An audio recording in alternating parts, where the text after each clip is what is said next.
Good evening, ladies and gentlemen. We are live at McGregor's for another edition of the Best Coast Sports Connection, episode 11. Andy Bishop alongside Thomas Conroy and Brian Vilvin. It's good to see you, gentlemen. You as well, Andy. Yeah, same Happy here. to be here. Tuesday night Taco Tuesday at McGregor's. Oh, baby. So we're now in the month of October, so Yeah. we've got MLB playoff action coming our way. We're heading into the second quarter of the NFL season. I think it's the best month in sports, personally. What about you guys? Yeah, I agree. I mean, we started this thing in the doldrums of July, and if we could go 50 minutes in July when nothing's happening, there's no NFL, there's no college football, college sports of anything. We had, the MLB All-Star break. There's no NBA or NHL, and we found stuff to talk about. Then we better be able to talk on October 1st because everything is happening right now. I think it's the only time in the year where all four sports will be played towards the end of October. I think the NBA Yep. season starts, the NHL will be 2 weeks in, NFL obviously, and then the World Series. Yep. Can't wait. What a time to be alive. What a time to be talking about sports. Speaking of being alive, Nice transition. We are still standing in our BCSC Survivor pool. We started with 65. There were like 3 trolls in there that weren't really people in our Survivor League. So I think we were technically like 60 or 61. $1,250 pot. We went into this week and we lost a few via the Rams losing to the Buccaneers. You and I picked the same team. We did. We picked the Chiefs, and wow, was that gave us a little stress on Sunday, to say the least. Yeah, we were the only two sweating that one out. I was actually kind of excited when I saw that it was the two of us who had picked the Chiefs. I was hoping everybody else would lose and it would just come down to the two of us. But no, there was that big 4th and 8 around midfield, and Patrick Mahomes converted with his legs, picked up 15 yards on the rush. I was losing my mind at that point. I was audibly yelling, and I was really fired up. And then they went down, got the touchdown. It made it really exciting. It was the most excited I've been for a Week 4 Chiefs-Lions game in my entire life, especially when there were no fantasy implications at stake. So, yeah, I loved it. I thought for sure we were out.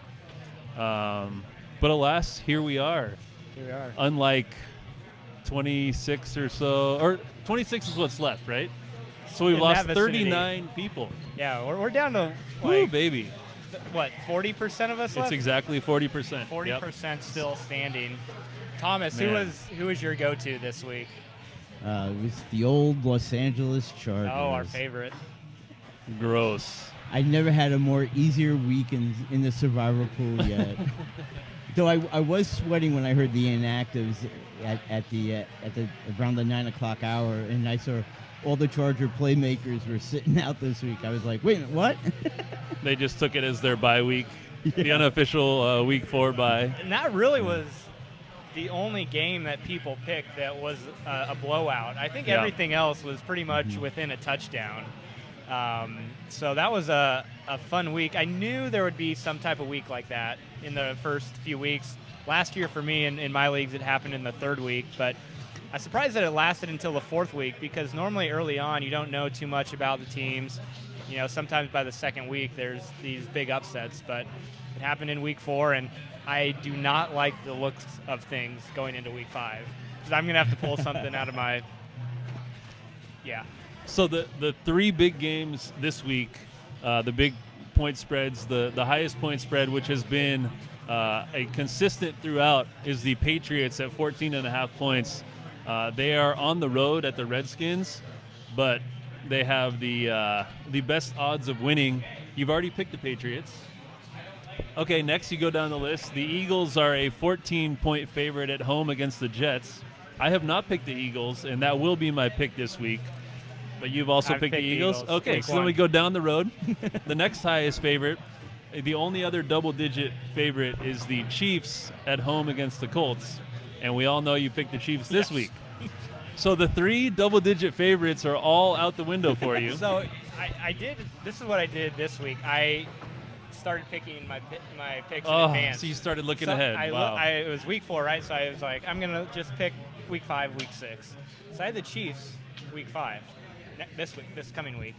But then last minute, I originally had Houston for this week, and I picked decided to go with the Chiefs. So You would have picked the Texans I last would have week? picked the Texans. I would have Oh, been out you'd of be it, out. right? Oh my goodness. So I'm still alive, and I got a lot of thinking to do. A lot of thinking. Well, the next biggest favorite is the Chargers on the road. Or actually, they're at home. Well, they don't really have a home. They're so on yeah. the road in Carson there you go. against the Broncos. On the road in LA. They're a 6.5-point favorite, but you won't pick the Chargers. You At know, least I not don't know. They yet. get Okay. Melvin Gordon back. Joe Well, Flacco.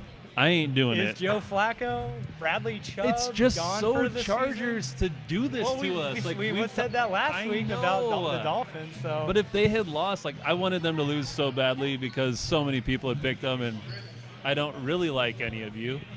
Just kidding. I love a lot of you, but I just don't know if I could do it. Is that where you're leaning, honestly? initially, yeah. Oh my gosh. There's every other game is like a 3 or 4 point spread. Yeah. And you don't really have a cold hard case Yep. for any of them, like emphatically. Have you know? already picked the Cowboys? I already picked the Cowboys. So there's only a couple good teams in the NFL right I now. know. The Chiefs, Patriots, and Cowboys are my 3 playoff locks this far, like through the quarter point of the season, and you've already picked all of them. Yeah. Oh, Andy. I did not. That wasn't good strategy, but at the same time, But I'm you're alive. Exactly. No, I've been saying this whole time. I'm going week to week, not looking ahead. I'm starting to understand how that can come back to bite you, but again, we're alive, and 39 others are not. So This is going to be a feel week for me. Like, I feel like, I don't know, the Titans are going to win at home against Atlanta or whoever. Yeah. That was a game last week, but it's like the Yeah, Bears there's gonna on the be a weird road one like that. without their starting quarterback against the Raiders. I mean, it's like, And there's so many teams without quarterbacks. Like, I mean, I know Teddy Bridgewater's doing a really nice job in New Orleans, but are you really going to pick them against the Bucks to just put up 55 points against the Rams?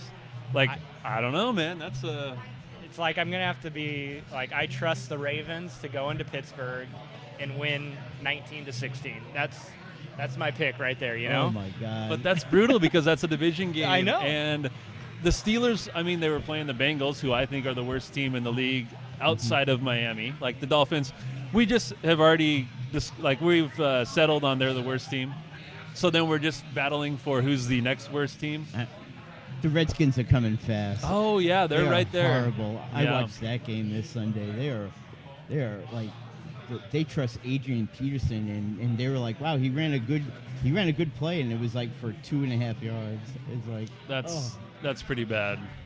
They and this week, yeah, they've got the Patriots. They're going to get throttled again this week, so Yeah. they'll be 0-5. Have you picked the Patriots yet? no. Oh, so you have that game available if you'd like. I'm leaning between the Pats, Redskins, and like you, Brian, the Jets and the Eagles. I'm gonna have to flip a coin right at the end. The Jets are so bad. Is Sam Darnold coming back? Do we know? Doesn't Not matter for sure. And the Yeah, Eagles it doesn't looked. matter. The Eagles Not this looked week. really good on Thursday against Green Bay. I think they could be, if not the best team in the NFC, one of them. Yeah. The Cowboys just went on the road and lost in New Orleans, so I think the Eagles at 2-2 really could be in the conversation for best team in the NFC. Yeah, man, the NFC is just really mediocre, and that makes it tough to pick. Yeah, it does.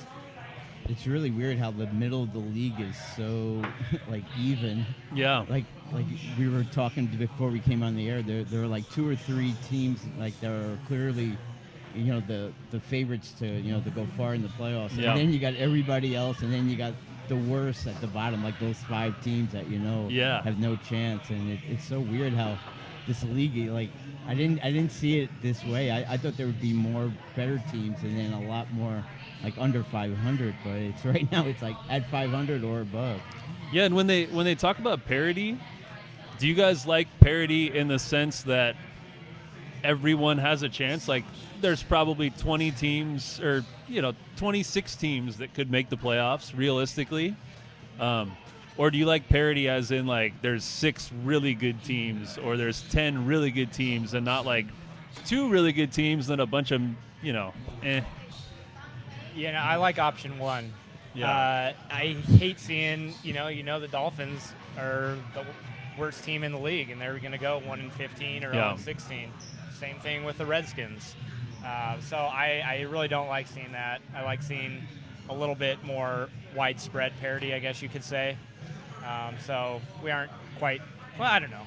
We're seeing some of it this year, but really, like 2 really bad teams, 2 really good teams. Yep. I like a competitive league. I love it. I love teams that I thought were gonna like waltz through their division, sort of like the Rams. I like that the Rams lost last week in a way, because now it makes their games at the end of the year be much more important, meaningful. They're really gonna, it starts this Thursday night for me. They can't lose to Seattle, I don't think, and then expect to be to stay as the leader, so to speak, of the NFC West. I think they have to put on a good show, and boy, that defense. Did they have a bye week and they just didn't tell everybody else? I mean, so they played like it for sure. My God. Yeah, that was bad. I was not expecting that by any means. A couple other storylines NFL-wise since the last time we talked. Yep. I don't know if you guys saw Vontaze Burfict, linebacker for the Oakland Raiders, suspended for the year. Yep. After another brutal hit. I honestly didn't see the hit, so I don't know how bad it was, but this guy's done those types of hits throughout his career, and I guess it was a fitting decision. If it had been a player who had no prior incidents, I think it would have been treated a lot differently. He launched himself in the air, and he went helmet first right at Jack Doyle. And the thing that I was worried about watching the play in real time was Jack Doyle's knee, like his leg. And there's one angle that they show where you see he like just barely got his leg up to where it wasn't planted in the ground, because he would have either his leg broken or torn ACL, something. It would have been a really bad, brutal injury. So he avoided more damage, but you can't, especially if you're Vontaze Burfict and you know that there's a book on you and that he thinks everybody's out to get him, but it's because he's time and time again done these type of things. You're not going to launch yourself in the air to a defenseless receiver and hit him with the crown of your helmet. Like, I have no problem with the suspension. He really shouldn't be playing. If he's going to play by his own set of rules like that, then there's no space for him in the NFL. And Jack Doyle got so lucky there. Holy cow. What are your thoughts here, Thomas? Yeah, unfortunately, too many of his coaches were enablers and never really kind of nipped this in the bud. I mean, he had a reputation coming out of college at Arizona State of being a headhunter, and it just continued with the Bengals. I mean, you remember that playoff game against the Steelers? I mean, he should have been suspended for that hit on ironically, Antonio Brown. Yep. And I've had a concussion in a football game, and it wasn't a malicious hit, but boy, you just don't feel right for a while. And it was a harmless hit, but it definitely stops you in your place, and you just don't know. You kind of just get lost. You kind of just drift along in your life until you get back to being 100%. And to have this guy to come in and purposely do this, to me, is you don't need him around, because the game's dangerous enough. I don't need guys, headhunters coming in and really wrecking people's lives. I mean, it's bad enough, worrying about knee injuries that can take out people for their career, and other sorts of injuries. I mean, headhunters to me are an absolute no-no, and they should be, I'm glad that they took this action myself. It's really one of the first times where I thought the NFL was right in their suspension. Well said, gentlemen. Well, speaking of players who won't be playing next week or for the foreseeable future or forever, Antonio Brown, if you didn't know, he's been in the news a few times the last couple months. The last time we were doing our podcast, he was still playing for the Patriots, and then like an hour later, he got released. And that was the end of possibly his NFL career. But he's continued to be in the news, filing grievances against the Patriots, against the Raiders. He even, I think, enrolled back in college to take some classes. He solicited help on Twitter, I believe, Yeah, for an I saw English that. so paper. bad. Oh. He There needed to get a I name. mean, so many grammatical errors in his tweet about his English paper. Oh man, that was rough. Oh man, you guys have anything left to say about this guy, or Well, what? I mean, I don't know. the thing about Antonio Brown that's kind of become funny with what we're doing here is literally every single time we go off the air, some Antonio Brown news breaks, and we're like, oh God, the next time we come on is going to be like a week from now. It's going to be old news. Some new stuff will happen. So probably as soon as we're done recording, something's going to pop up, and we'll have something else to try to talk about. But I'm checking the scroll as you speak. yeah, right. If it comes on before we go off air, then we'll address it. But I'm kind of tired of Antonio Brown's whole thing right now. Either play or don't play, but man, he's always in the news, and it tends to be for the wrong reasons. And such a good football player, like it's just such a waste. And that's the part that bums me out is we don't get to go see him do the magical stuff he's done on the field for the last decade. Yeah, I don't know. It's a bummer. I hate to see someone with so much talent kind of waste it and be so about themselves and throw it away. Yeah, because his ability can really change a game, I think. Yeah. I mean, I've seen him so many times I know the year they lost to the Jaguars, but it seemed like every time he made a catch, it looked like he could score on that play and change the momentum in the game. And I just don't know where it all kind of snapped for him into a downward spiral. But man, I hope he gets his life together because I agree with you. I wish he was back on the field and we're talking less about helmets and feet and all the other nonsense. Yeah, way too much drama, and like you said, Brian, just a waste, and it's sad to see. Also, I did finally have to release him from my fantasy team this year or this week. Yep. I was like, I had to do it. I finally had to give up on the dream. Yep. Well, we are here at McGregor's as we are every week. Taco Tuesday. Taco Tuesday. We might need to start making it a Taco thing Tuesday here. specials here. Yeah, everything smells so good. They got deals on a la carte tacos and taco baskets. So I know when we get done here, we're going to wolf down some delicious tacos. Oh, absolutely. But yeah, what a cool atmosphere, man. I'm so glad we get to do this here. And thanks for setting that up. And thanks so much to McGregor's for continuing to have us out. Apparently we haven't annoyed them too much. Yeah, I know. So. They're on our side somehow. Yeah. But yeah, great They haven't atmosphere kicked us here. out. That's a good thing. I know, right? Come and shoot some pool. We're about to get hit by all the pool cues. Anytime. Yeah, we are hugged up against we're- the pool Yeah, we side even here. have to put a net by you, Brian. I know, like man. We're in the line of baseball, so fire. If I get, just hit here. Yep. I'll Okay, keep an eye so out. we'll get to the MLB playoffs here in just a minute, but you brought up this story that's been in the news the last couple weeks, Thomas, and that's the pay-to-play ability that is now in the state of California. Yeah. Give us a little rundown of how you see things there as it relates to the NCAA. Well, right now it's a signed act, and it won't be enforced until 2023. But I think this is really going to be groundbreaking for college athletes because now they can go out and get advertising deals on their own and away from the school and make some money. I mean, an income. And I think it's really going to be key.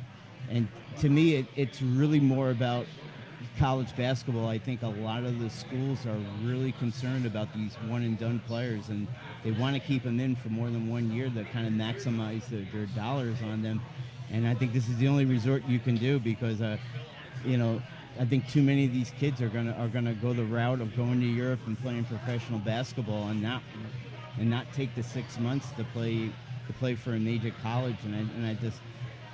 I think it's inevitable. It's funny. I got into a little bit of an argument today with other writers, sports writers, about this, and their argument was it's going to ruin college sports. And I'm all like, it sounds like the same argument when they brought the professional basketball players into the Olympics, how it's going to ruin the Olympic integrity. And I'm like, yeah, I really see that being ruined. The Olympics I think are more like. Popular than ever and then probably any time, and I just don't see it. I just think it's a progression of sports. I mean, Brian, you were a college athlete. I mean, I know you would have loved to get just a little bit of a stipend to help you along, and I think it's going to go a long way for these athletes to kind of allow them to stay in school maybe a little bit longer than before. And the ones that are gifted are going to obviously go to the pros. I don't think it's going to stagnate that, but I think these guys that are questionable, maybe they stay an extra year because they're making some money. Yeah, and I think.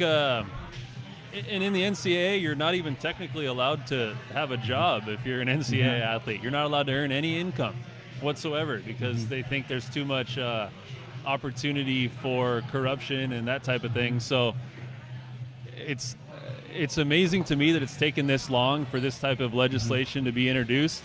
And I know the NCAA, they feel like the integrity of the association is at stake here, but we're already seeing other states start to introduce legislation, even starting just today, in a handful of states that are looking into similar pay-to-play acts like this. So I don't know. I think this is going to be a huge shift in the dynamic of how the NCAA operates, and I think by California being the state to take the leap into this, it's kind of forcing the hand of every other legislative body for college athletics to really figure out what they're going to do, because you can't operate an NCAA or any other type of college athletics governing body and exclude California. So it'll be interesting, man. Buckle up. Yeah, no, it's an area where there's a lot of question marks, but I think, like you said, it's well deserved, and I'm surprised that it's taken this long. These college athletes are not getting a whole lot of money from just their scholarship, so they're you gotta somehow, some way, give them some opportunity to make some type of side income. So I like it. I hope that it ends up turning out well for a majority of athletes. And I like Gavin Newfield's comment today. He said that we're waiting till 2023 because this may not be the exact way the act will be. We can still amend stuff and work with it. I think he wants to work with the NCAA. I don't think he wants to be that renegade, trying to make a renegade group that breaks away. I think he's just trying to wake some people's eyes up that this needs to be done. I mean, last year's that scandal with Adidas, it was really just embarrassing, I thought, for college sports. I mean, there were just too many big time schools involved in this, and and it takes away from the recruiting aspect. It's just basically the highest bidder gets the top players, and maybe you get a fighting chance for certain schools. I mean, who knows? I mean, in the end, we don't know what really goes on in the back, but I think, to me, it's like, I think it gives schools that maybe are ranked 10 to 15 a better chance to move up and maybe get some of these players too. Well said, guys.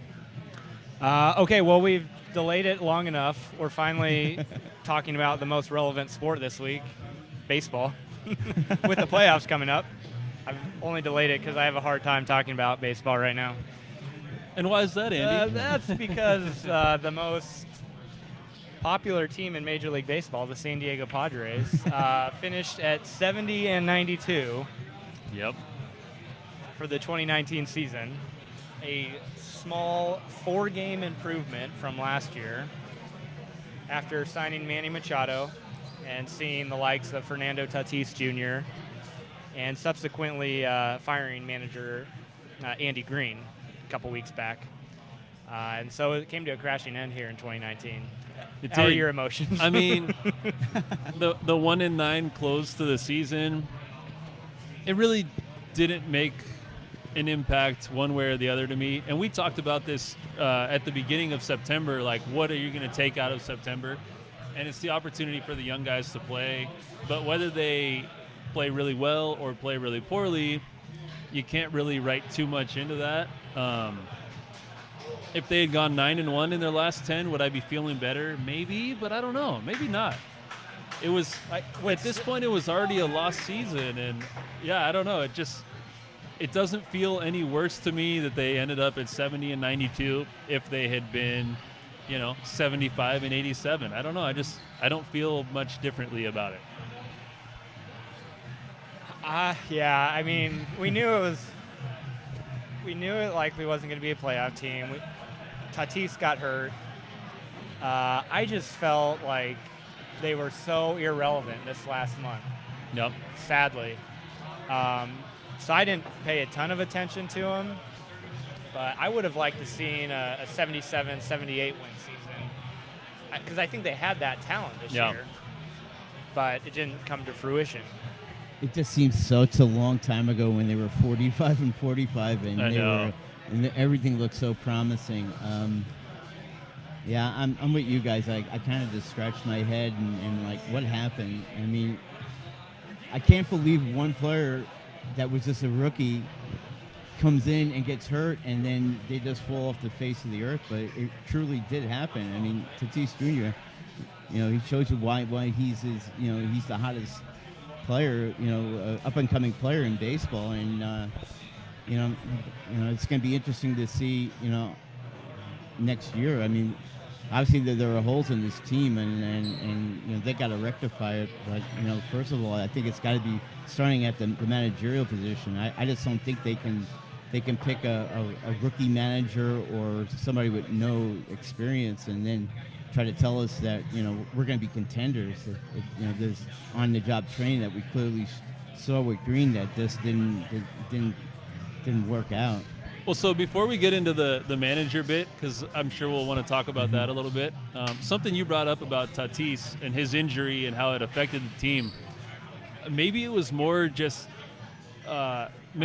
than just not having him in the lineup, but the fact that he was having back spasms and it looked like it was maybe going to be a 10-day DL stint, and then they decided to shut him down for the season with an injury that should not have been a season-ending injury.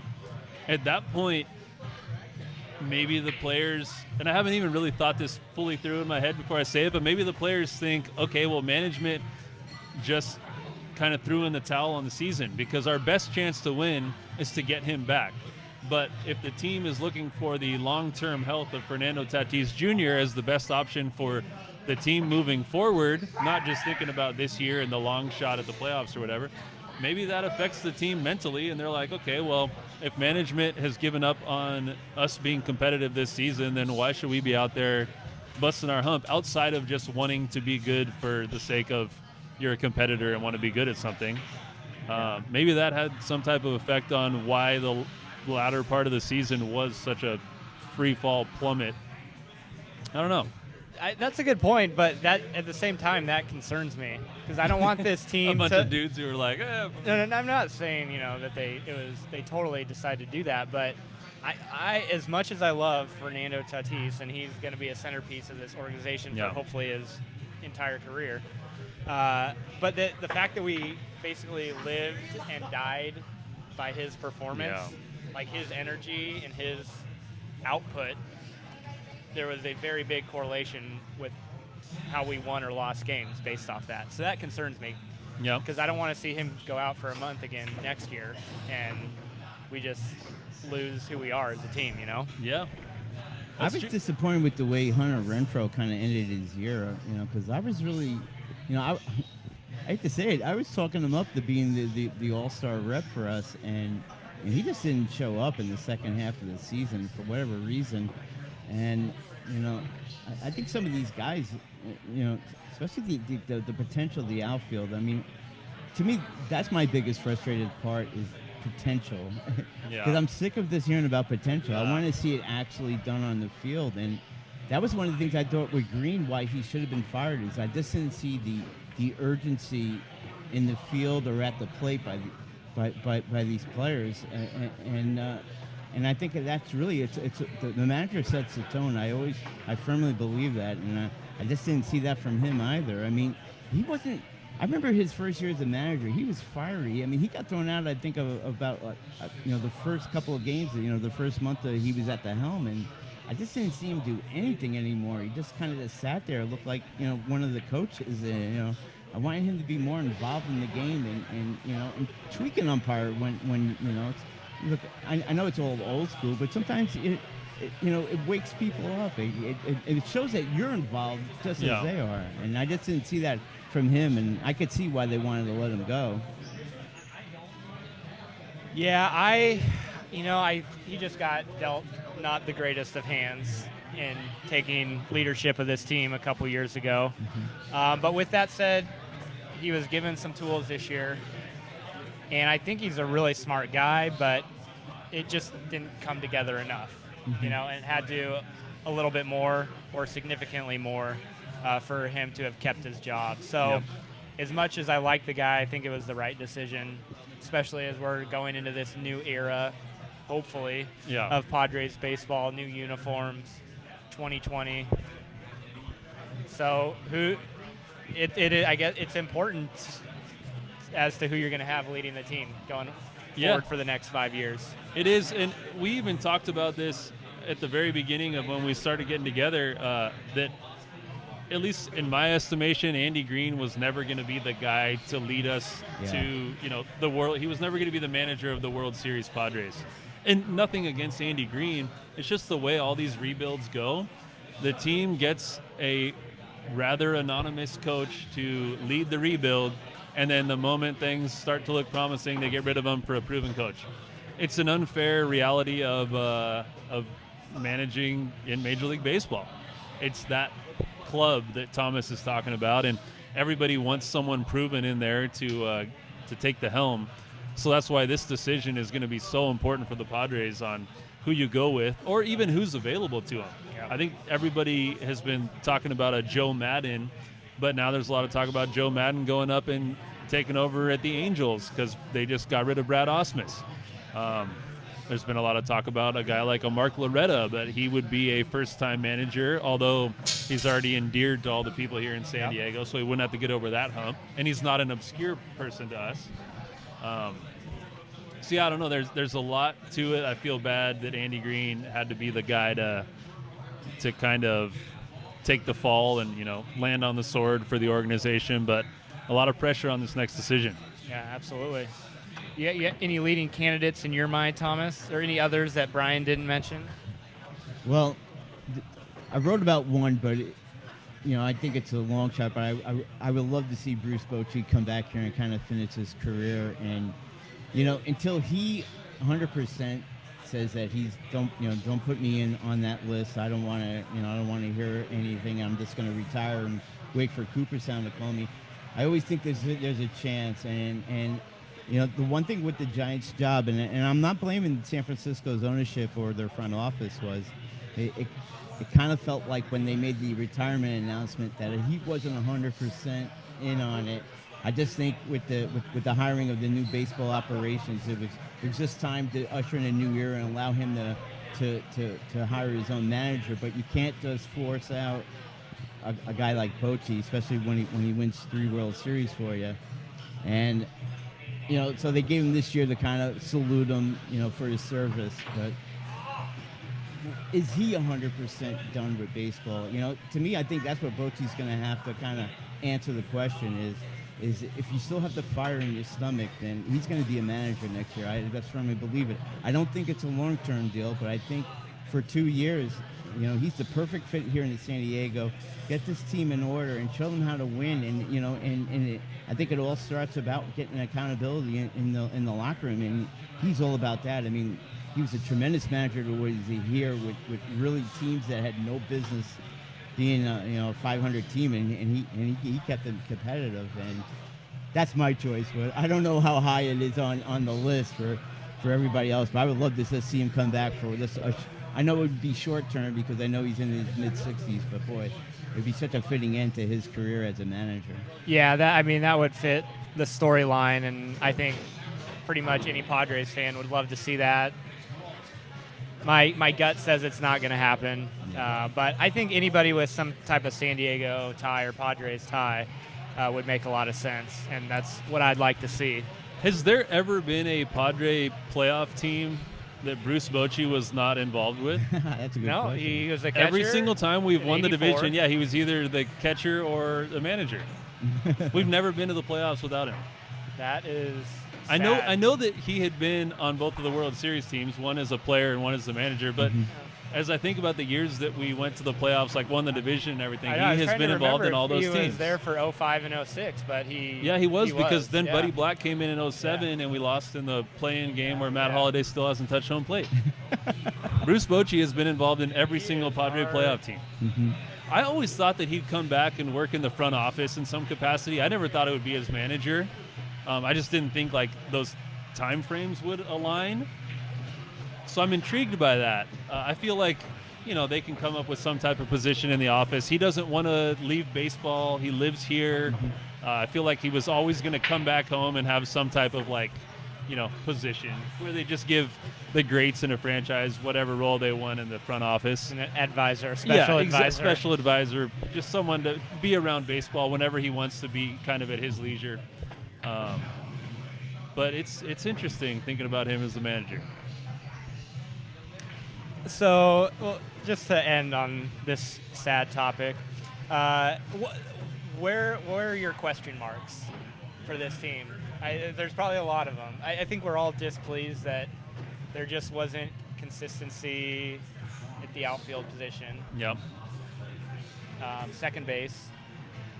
Yeah, Pitching. although, Urias came on, had a pretty decent end of the season. I feel like he could be that guy. A big question mark still remains at catcher. What do we do with a guy like Austin Hedges? Is he going to still be around? Is Francisco Mejia the catcher? Is it going to come from somewhere else? Like, what does that position look like? What do we do with Will Myers' contract? It's about to become $20 million a year for the next 3 years. Is anyone else going to eat that if we try to get rid of him? There are a ton of questions. My biggest question will be answered on November 9th, which is really exciting because that's the one thing. I went to the game on Thursday, the last home game, and it was the last time that we will have to trot out in those bland, boring, white and blue with no life uniforms. Because on November 9th, the Padres will be unveiling the uniform of the future. Oh, yeah. The brown and gold, some combination of that, and I cannot wait because no matter what the product looks like on the field, they are going to look so freaking sharp. It's going to be, unless they screw it up, it is possible. It promises to be the most unique and, in my estimation, the best uniform in baseball. So I cannot wait, and that's November 9th. It's my mom's birthday. But so it has to be good. So that day I will be celebrating her birthday, a ton of events on the NFHS network, and the unveiling of the new Padre uniforms. So mark those calendars, baby. Are they going to Cannot do wait. that at Petco Park? Yeah, they are. Oh, man. Yeah. We should be down there. I know. I wish I could. There's just so many events. I don't know if I'm going to be able to get out I of know. doing anything. But whew, November 9th, baby. Maybe post unveiling Yeah, podcast day after. Oh, yeah. I'm down or for that. Whenever we have time. All right, go Padres. We love you. Until next Yep. year. Yep. So there's a few other games going on before the end of the season here in the MLB playoffs. We got a couple wild card games midweek here. Trying to get an update here. A live, real-time update. Nationals, Brewers, Rays, A's in the AL. Yep. So I guess we'll go with our predictions. We'll go Okay. predictions for the championship series in each league, the winners of that, so the World Series participants and the World Series winner. How are you feeling about these playoffs, Brian? Who do you like? Well, I'm excited because it's playoff baseball, and that's just exciting. The fact that we're not involved or even like sniffing it makes it a little more anticlimactic. I really love that the playoffs start with a wild card game each year. Yeah. Like, that's so much fun. One game, and baseball is so random too. And just like the stakes being so high for a one-game After elimination playing game. 162, I know. It's like NFL, 16 know. games. wild card. Major League Baseball, so much goes into it. It's the only time that you have a single game that, like you're saying, has the implications of an NFL type of game or that type of feel. So that's really exciting. And I really liked Washington going into it because they have Max Scherzer, and I think he's totally dominant. But they were down 3-0 last I looked in the second inning. So there goes that theory of having your stud pitcher who can shut down the other team in the one-game setting. But it's just really exciting. I love that the playoffs get to start off with 2 single, play-in elimination games. And that kind of gets me fired up for the rest of the playoffs. I haven't watched a single A's or Tampa Bay Rays game that didn't involve the Padres. So, but I'll be tuning in just because it happens to exist and it's exciting. I like the A's to win. I think the Rays will win, but yeah, I mean, ever since they started that, and every season starts off with those wild card games, I'm in. That's how they suck me in. Love it. Thomas, what do you think? A's get to another wild card berth. I think the Rays A's matchup. It's like Moneyball Central, or Moneyball NL or AL West versus AL East. How do you see the A's this year? I think they're really good, and they got a couple of their pitchers back that kind of helped them gain the home field advantage.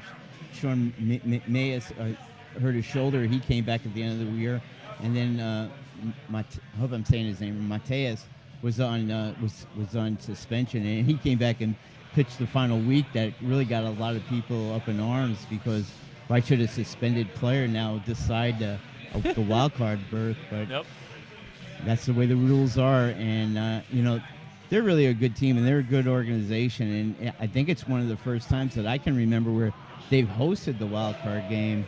So I kind of give them the advantage here, but right now, I mean, the series I'm looking forward to is the Twins and the Yankees, because that's just an old-fashioned softball league game. I mean, we might as well just put the keg out in second base and let's get going. I mean, it isn't. Let's not kid ourselves. There's not going to be classic pitching. It's going to be all sluggers, and whoever outslugs the other is going to win that series. And so good. And then I just think the class of it all is Houston. Yeah, I mean, whoever wins out of the A's Rays has to go to Houston, and then the winner of the Brewers national game, they face the Dodgers. So you're not 106 win Dodgers. Yeah, you're not going into nice grounds when you win this wild card game. So let's officially make our predictions for the championship series and the World Series. Brian, who you got? I got the Dodgers over the Braves in the National League. Honestly, I don't know a ton about Atlanta and St. Louis. I just know Atlanta's got a really deep young pitching staff, and the position players. I just really like the team they trot out every year. But then St. Louis is so consistent. Yeah. It's always hard to bet against them. But I'd like to see Atlanta go because they are just a fun, exciting team. The Dodgers are they're so much better than everybody else in the National League that I think they'll cruise to the World Series again, as much as it pains me to say. And then in the AL, I think the Astros are just better than everybody. I think they'll beat the Yankees. I think that could go 7 games. I'd really like to see it go 7 games. So those are my 2 World Series picks: Dodgers over Braves and Astros over the Yankees in the AL. All right, Brian, you're in the way of this guy's pull shot. No, you're all good. I'll do a little play-by-play on his shot while we're here. Don't blow it, dude. Everybody's watching. The pressure is on. Ooh, he's going in that pocket. 4 I don't pool know. tables here. Whoa. Oh, So Heartbreak close. Hotel. Oh, man. He took a That walk was with pretty that good, though, man. shot. Yeah, no worries. All right, so playoff predictions. I'm with you. I've got Atlanta and Los Angeles in the NLCS. Dodgers advancing to the World Series. Sad to say. I like the Twins beating the Yankees. And What? In the slosh ball contest that Thomas Yes. is. And then the favorite Houston Astros to meet them there in the ALCS. Seems everybody's picking Houston and the Dodgers. I got to go with that. And Don't even say it, dude. I mean, Based both on what's teams, painting you to both- say, both- I'm so scared to hear what both you're going to say. teams Oh my have God. a great trio of starters, ridiculous offenses. My favorite World Series to watch in the last decade was 2017 when the Oh, two yeah. of those teams matched up. Houston won in 7 that year. The Dodgers are going to win Oh the my 2019 gosh. World Series. Oh my gosh. We just froze. Seriously. This is when Thomas would normally hit the self-destruct button and the whole pod would go. No, really? My heart's beating faster when I have to say that. It's like The I fact hate that it. you were clinching up and slowing down, I knew you were going to say it, but the Dodgers. Thomas, did you just hear Andy say he thinks the Dodgers will win the World Series? Kind of queasy over here. Yeah, gosh. Put up that sign where we go off the air. I gotta throw up. There's only one thing that would be worse than the Dodgers winning the World Series, and I'm not even going to say it. I'm not going to justify it. Everyone knows what it is. Yeah. That would be the only What if thing both that those would be. things Oh my happen this gosh. year? Well, the podcast will be over. At least I'd be off because I would swear off sports. I would no longer be a fan of anything. Andy, Sorry. I need some No- tacos num- and some numbers- beer. Numbers don't lie, Stat. sadly. Yeah, bring on the Coronas. Yeah, man, oh man. Okay, Thomas, you can recover from my statement there. Who do you like in the championships? I'm going with the Cardinals over the Braves, and the Dodgers obviously over the wild card. Looks like it's the Brewers right now, but in the American League, it's going to be the Astros and the Yankees. And unfortunately, with the Astros having home field advantage, I think they're gonna take my Yankees in 7 as they're gonna have the home field. But I have the Astros sweeping the Dodgers in 4 baby. games. There we go. The pitching will just be too much. Okay, gentlemen, All right. in conclusion here with the World Series, Thomas and Brian, we've all got the Dodgers and Astros in Yep. it. Thomas and Brian have the Astros. Thomas, a sweep, right? Sweep. And Brian? 7 games. As mentioned, I'm Ugh. picking the Dodgers, Wow. our hated rival, a couple hours north. I've got the Dodgers in 6. Third time's 6 the charge, games. the charm for them. I hate saying it. I can't even look at the camera. I'm so embarrassed. You're ashamed. But it's the Doyers' year. Kershaw, I think there were a lot of question marks about him, his career. He's come on really strong this year. How will he perform in the postseason? A lot of people don't know, but I've said it. I've got the Dodgers, and I'm done talking about it. We're taking away your key to the Yeah, city, yeah. Andy. but do remember this. So I am picking the Dodgers. I also, months ago, picked our Padres to win the 2020 NL West. Oh, that's true. So that doesn't look very good at the moment. Hey. I'm hanging on by a thread in our Survivor League. Like, I'm gonna have to come up with something magical So this week in week you're 5. trying to say you don't have the Midas touch, so we shouldn't read too much into Exactly. your Don't- Dodger pick. Don't Yeah. think. Okay. Yeah. Don't trust me too. But if too it comes to closely. fruition, it's your fault. Yes. Yeah. The okay. momentum begins on November 7th. November 9th 9th. is the beginning of the new San Diego Padres. The new San Diego The Padres. 2020 Padres, baby. Even if we don't win, we're gonna look good. And now look, we got some frosty delights coming in here. Finally, that's a very fitting end to this podcast. That's right. We're Oh, thank you so wonderful. much. Thank you. We're hanging on by a thread in our Yep. Survivor Leagues. This podcast is running on 2% battery at the moment. The Padres 2019 season is over. we could really use a fresh brew. We need a beer. All right, guys. Thanks so much for joining me here on episode number 11. Any final words of wisdom? I just think we got to do a BCSC cheers here to October, to the best sports month of the year. There we go, baby. Yeah. Cheers, Boom. fellas. Cheers.